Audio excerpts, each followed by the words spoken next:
and welcome back to Women Like Us. Let's dive straight into FYI. The tradition of storytelling has a long and interesting history in Islam, dating back to the inception of our faith. In fact, the Quran itself states, so narrate to them stories of the past, so perhaps they will reflect. The creative arts are just one expression of how we can own our history and tell our stories. That's right, and Sheila, you're someone who's been doing that for a very long time. So you use the arts as a tool to tell stories that you feel have been excluded from mainstream narratives. Can you give us some examples of the work that you've done? There's this really beautiful quote. It's actually by Maya Angelou, and she says, "A bird doesn't sing because it has an answer, it sings because it has a song." And that's always resonated with me because I think it would be very pretentious for me to say that the only reason I write and tell stories, and have been doing so for the past 10 years, is to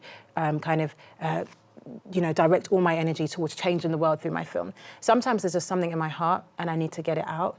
And a lot of the time, the things in my heart are a reflection of the things that I've seen and experienced. So Zion is a short film I shot in 2011, which dealt with the violence in my community, in the Black community, amongst the younger generation. And it was inspired by a conversation I had with a young boy who I randomly met in the park one day, who basically told me he didn't see himself being alive, by that time next year. And I was like, whoa, but you're a baby. And so we had this conversation, and then from there, kind of what manifested was this story told from a female perspective and from an emotive perspective, so that people could actually feel some sensitivity towards these kids that have just become statistics.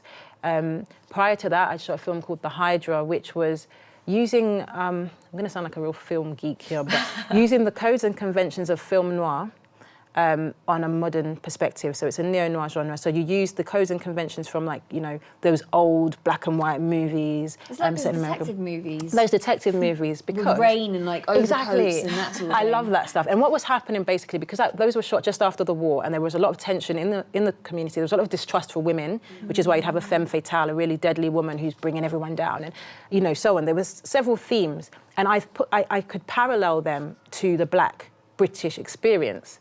We're kind of in this warlike experience, and there were a lot of parallels and a lot of similarities. So we used the codes and conventions of those films and a Black British narrative. Wow. So that was fun. The film Zion, where did you get the name from? Was there any kind of particular reason why you called it Zion? No, in fact, the reason it was called Zion was actually because the young man is from a Jamaican background, so I was using some of the Rastafarian philosophies in there, and Zion is actually, according to Rastafarian, it's like a place of tranquility and peace and salvation. And there's also a Lauryn Hill song to Zion. That's exactly why I asked the question. That's why I asked the question. And that's to her son. And the whole point of the film was I wanted it to be feminine. I wanted it to be emotional. And I wanted us as females to take control of that narrative and think, how do we feel about our babies? Yeah. You know what I mean? So, Lauryn Hill. Huge inspiration. Yeah. Amazing, fantastic. Both great films, so do check them out. Aina, equally, you did something quite similar last year for the 2018 Bradford Literature Festival. You wrote your own play. I did. Tell us a bit about that. So I wrote a short play about a young British Pakistani girl growing up in Bradford. She's about 15, 16 years old. It's the 80s, and it's set when Michael Jackson's Thriller music video came out. Yeah. Because that was a really momentous moment across the world, but particularly for people of colour as well, because it was the first time a black man came on television, this major music star had this incredible music video. So it was a really momentous moment for people of colour. Basically the character, what happens is that she's a massive fan of dancing. She loves to dance to any kind of music video. And then what happens is that... Is the character you? No, actually, it's based on my mum's experiences. Oh, no my mum used to break dance in the 80s. Wow! Yeah, I'm from a Pakistani background, but my mum used to break dance with her and her cousins. She's an incredible dancer, by the way. You need to get her mum on the show. I haven't inherited any of her dancing skills. But the character's based on her, and what happens to the character is that her parents decide to go to Hajj one day, and they decide to bring over the grandmother from Pakistan. By the way, this happens sometimes. Yeah. The grandmother happens to come from Pakistan. Character thinks, oh my God, she's this really backwards woman. You think they're going to clash, right? And basically the conflict comes in terms of, oh my God, can I dance with my grandmother here? Can I not? And yeah, the play is just about their relationship between a grandmother and a granddaughter, the inevitable clashes, but actually where the two meet as well. The common ground for the both of them is dance, because the grandmother herself is a fan of Purto dancing. So I'm from a particular minority community in Pakistan. We speak Purto. We have our own traditional music, our own traditional dance. And so, yeah, I wanted to use the play as kind of a bridge between two generations as well. Yeah. And also as an excuse to talk about music that I love. Yeah. That's fantastic. So not just Michael Michael Jackson, like Shaka Khan, and like, you know, just mixing all of this stuff in, and then traditional Purto music as well. Do you know, I'm absolutely gutted that I missed it when it was kind of going around the first time, but hopefully, inshallah, will it be out again? Yeah, probably. Okay. Hopefully so. No, we'll defo check that out. Do you know what? Theatre is something that I have kind of loved going to growing up. It's something that every other month, or like often my parents would take us to see like a local play or something. They'll treat us to like a West End production. But it's only now that I'm earning my own money and I can see how expensive these things are, I'm more aware of the fact that theatre tickets are inaccessible. Not everyone can afford to go see The Lion King or Matilda or any of these productions. Malia, do you going to go to the theatre or engage with these spaces? I mean, I do go to the theatre, but I have a lot of friends who are involved in the theatre. I've been involved in political theatre prior to, I guess, what some would call my radicalisation. I actually wanted to become an actress. That could be a play in and of itself. And I was the radicalisation of Mali Bouattia. Seriously, I've got a title. And at school, I would like put on plays and, you know, with absolutely no budget and just bored kids willing to see it. Yeah. I think theatre's always been an incredibly important part, particularly for communities of colour, as a way of storytelling, and what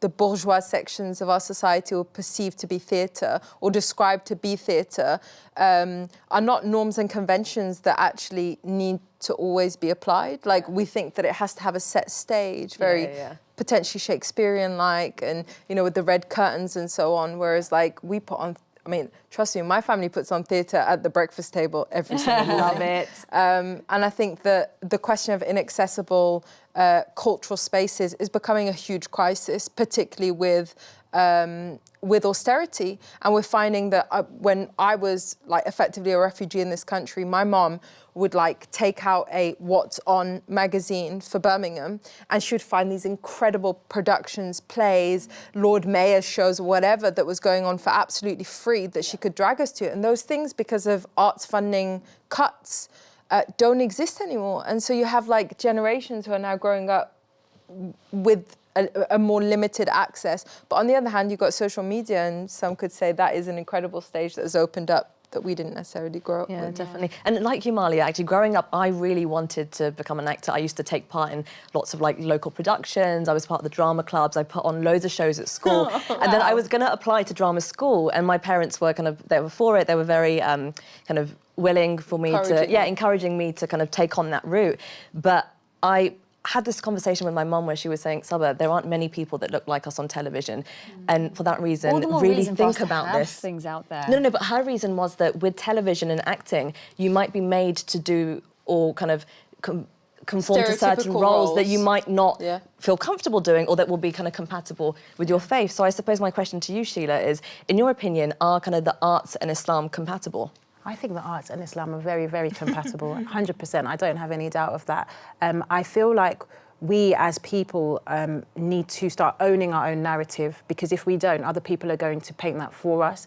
And art is a way of not only reflecting what exists in society, it is a way of shaping it. It's a way of creating dialogue and discourse. And that's what you're doing with your new film, which is The Strangers, coming out very soon. So for now, we're just going to go straight for Slay in Your Lane.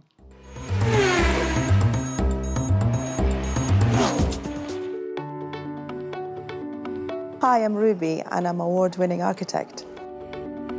I'm confidently paving the way for more females to enter the industry and change the narrative of architecture. When I wake up in the morning, I ask myself 3 things. What can I do to improve? What can I give back? And what can I celebrate? Once I set a goal, I work hard to attain it, then that's an opportunity for me to celebrate. I grew up in Dubai, where I was surrounded by creativity and passion for buildings, and I saw a birth of a new city. Literally, buildings were emerging from the sand, and just I wanted to take part of that. I got a scholarship to study architecture in Egypt, so I moved to Cairo and I started my first step of my career. The last 20 years has been the most exciting and rewarding journey for me. I worked as an architect all around the world, and I met great people and work with different cultures and different religions. At some point, I thought that just being a designer, it's not as efficient as being a builder. So I decided to embarking on a career change.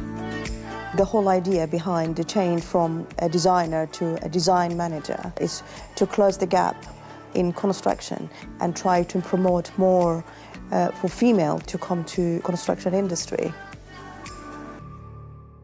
The legacy I want to leave behind is to be able to continue to mentoring our young generation and to inspire female to come into the industry.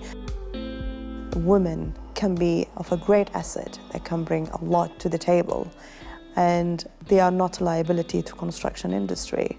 And also would like to pave the way for young females to get into construction and to fulfill their passion for art, for creating, and follow the full steps of other strong women as I did myself.